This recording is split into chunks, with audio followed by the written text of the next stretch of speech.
วนคิดคืนความหลังครั้งอดีตที่ยังติดดวงใจไว้เป็นอนุสรณ์ขอบันทึกภาพพจน์ไว้เป็นก่อนของหลังแสงอำพร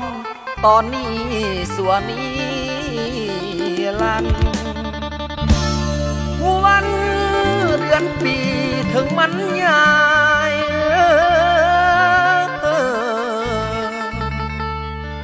การเวลาล่วงเลยผ่านแต่เหตุการณ์ชีวิตตน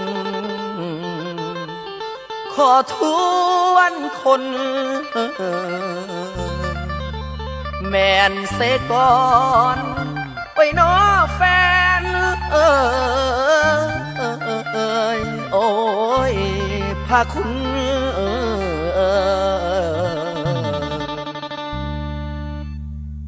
บนเส้นทางทุกคนของชีวิต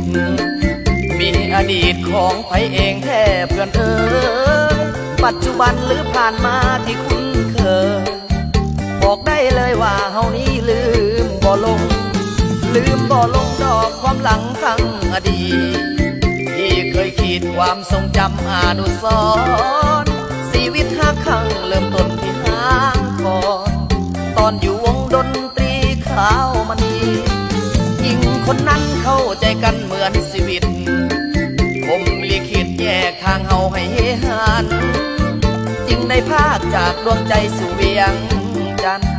หวังสร้างฝันเป็นศิลปินให้ก้าวไกลพอไปถึงป่าก็ว่าจะอ่อนแอวคุณน้อยได้อยู่แล้วเสียงล้ำลองก็มองป้าแก้วเอ้ยป้าซอกหูงานดื่มมิตรครับขับเอาเฮาทันทีกล่อมอาหารด้วยเพลงพอแฟนเพลงยองว่าเสียงดีหูก็รอว่าเฮาพ่อกล่าวได้ทำน้องหองและโอยลำโศกสวยคำมาพบทานแพงมานี้จนดึงโตมาถามอาจแค่ลำได้บ่นอ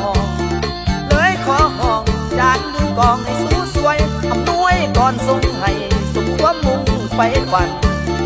สุดนี้นั้นขอทุกท่านจงเห็นดูบริษัทเซโนสวยสนับสนุนพอจดจำไว้คุณความหลังที่พ้นผ่านปัจจุบันขณะนี้ก็ลืมแท้แน่นอน